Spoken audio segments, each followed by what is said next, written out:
সুপ্রিয় দর্শক মণ্ডলী, আসসালামু আলাইকুম। দেশে এবং দেশের বাহিরে যে যেখান থেকে শুনছেন, আশা করি ভালো আছেন, সুস্থ আছেন, নিরাপদে আছেন। আমি অ্যাডভোকেট মোহাম্মদ বেলায়েত হোসেন। আমার আইন বিষয়ক চ্যানেল লিগ্যাল নলেজে আপনাদের সবাইকে জানাই সুস্বাগত।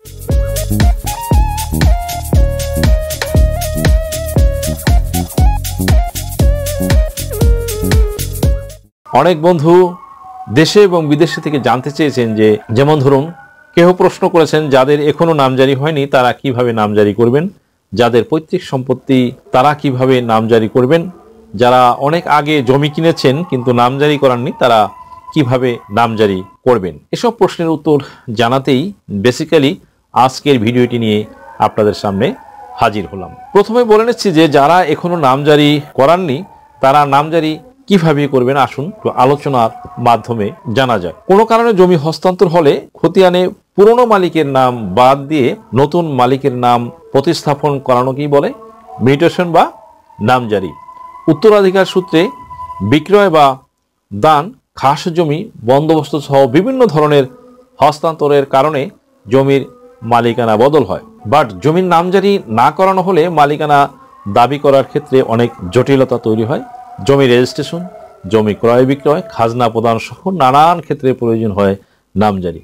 জমি হস্তান্তর হওয়ার পর নামজারি করা অনেকটাই বাধ্যতামূলক হয়ে দাঁড়িয়েছে, তাই তারা পূর্বেই ই নামজারি সিস্টেমে বা ম্যানুয়াল পদ্ধতিতে নামজারি করে নেবেন। আদারওয়াইজ জমি কিন্তু হারাতে হবে। যতই আপনি বলেন না কেন জমি আপনার, জমি ক্রয় করেছেন, জমি দখলে আছেন, বাট যদি জমি নিজের নামে নামজারি না করান, দ্যাট মিনস যাদের প্রত্যেক সম্পত্তি রয়েছে নামজারি করার নেই, তারা ওয়ারিশ সনদ নিয়ে আপনারা যথাযথ কর্তৃপক্ষের কাছে যথাযথ দপ্তরে আপনারা আপনাদের নামজারি করিয়ে নেবেন। যারা ক্রয় করেছেন তাদেরকেও একইভাবে, যেমন ধরুন বায়া দলিলগুলো, পর্চাগুলো, নকশা পর্চা এসব নিয়ে আপনারা স্ব দপ্তরে আপনাদের নামে নামজারি করিয়ে নেবেন। এবার অনেকের প্রশ্ন, তাহলে কোথায় নামজারি করাবো, আপনারা কোথায় নামজারি করাবেন, আসুন একটু আলোচনার মাধ্যমে আপনাদেরকে বলছি। সহকারী কমিশনার ভূমি অফিসে এই নামজারি করানোর জন্য আবেদন করতে হয়। অনেকে এই বিষয়টি জানেন না। সহকারী কমিশনার ভূমি অফিসে মিউটেশন আর সহকারী পদের একজন দায়িত্বে থাকেন, যার কাজই হলো এই নামজারি সংক্রান্ত বিষয় নিয়ে। নাজির পদের একজন নামজারির জন্য এই ফি জমা নেন। তহসিলদারেরা সহকারী সেটেলমেন্ট কর্মকর্তা নামজারির তদন্তের দায়িত্বে থাকেন। কোনো আবেদন করা হলে এই নামজারি করা জমির উপর তদন্ত করার নিয়ম আছে। অনেকে বিভ্রান্ত হয়ে তহসিলদারের অফিসে নামজারি আবেদন করে থাকেন, এটা কিন্তু আদতেও ঠিক নয়। এবার অনেকে প্রশ্ন করেন কিভাবে আবেদন করতে হয়। আসলে সহকারী কমিশনার ভূমি অফিস থেকে নামজারি আবেদনপত্র সংগ্রহ করে আবেদন করতে হয়। এতে নির্ধারিত জায়গায় জমির বিস্তারিত পরিচয় দিতে হবে। আবেদনের নাম, ঠিকানা, রেজিস্ট্রি, ক্রয় দলিলের নম্বর ও সাল স্পষ্ট থাকতে হবে।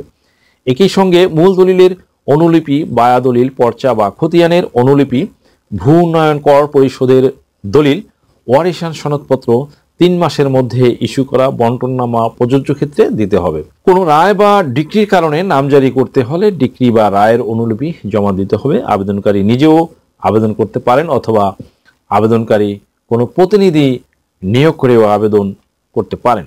আবেদনের সঙ্গে আবেদনকারী অথবা আবেদনকারীর প্রতিনিধি পাসপোর্ট আকারের ছবি সংযুক্ত করে দিতে হবে আবেদনের নির্ধারিত জায়গায়। খেয়াল রাখতে হবে নামজারি করাতে গিয়ে কোনো দালালের খপ্পরে যেন না পড়েন। একটা জিনিস আপনারা মাথায় রাখবেন, শুধুমাত্র কোনো দলিলের মাধ্যমে অর্জিত মালিকানার ভিত্তিতে অথবা ওয়ারিশ হিসাবে বাবা মায়ের জমিতে দখল সূত্রে থাকলেই সরকারি রেকর্ডে উক্ত জমিতে তার মালিকানা কিন্তু নিশ্চিত হয় না। কোনো ভূমিতে বৈধ ওয়ারিশ বা ক্রয় সূত্রে মালিক হওয়ার পর পূর্বের মালিকের নাম থেকে নাম কেটে বর্তমান মালিকের নাম অন্তর্ভুক্ত করতে হয়, তাহলে তার মালিকানা সরকার কর্তৃক নিশ্চিত হয়। আর এটি হলো নামজারি পদ্ধতি। আপনি জমি কিনেছেন তার মানে কিন্তু আপনি জমির মালিক হয়ে যাননি।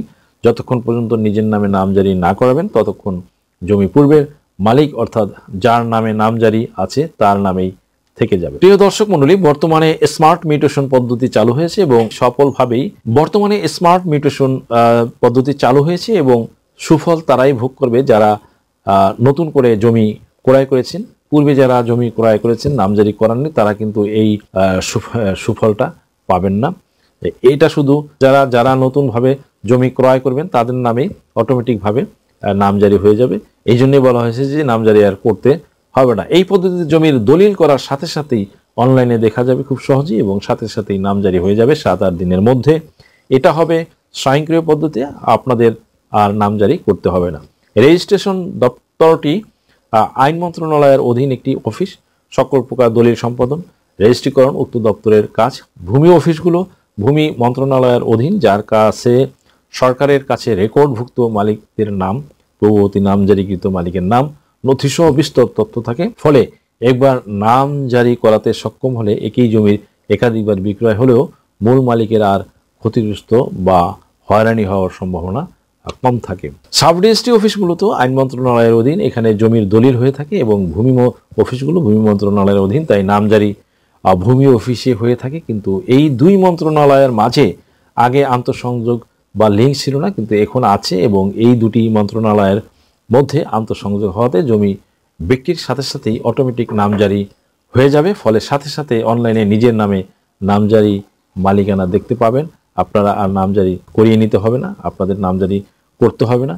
কিন্তু প্রশ্ন হচ্ছে যে আগে যারা জমি ক্রয় করেছেন নামজারি করাননি বা পৈতৃক সম্পত্তি, তারা এই সুফল ভোগ করবেন কিনা? আসলে তাদের জন্য এই প্রক্রিয়াটি নয়, এটা শুধু নতুন যারা জমি ক্রয় করবেন তাদের জন্য। আর যারা পূর্বে জমি ক্রয় করেছেন বা পৈতৃক সম্পত্তি, তাদের জন্য ম্যানুয়াল বা ই সিস্টেমে আগের পদ্ধতিতেই নামজারি করিয়ে নিতে হবে। সুপ্রিয় দর্শক মণ্ডলী, আশা করি ভিডিওটি থেকে বুঝতে পারলেন যে কিভাবে আপনারা, যাদের নামজারি হয়নি এখনো, তারা কিভাবে নামজারি করবেন, এবং যারা নতুন জমি ক্রয় করবেন তাদের কিভাবে অটোমেটিকভাবে নামজারি হয়ে যাবে।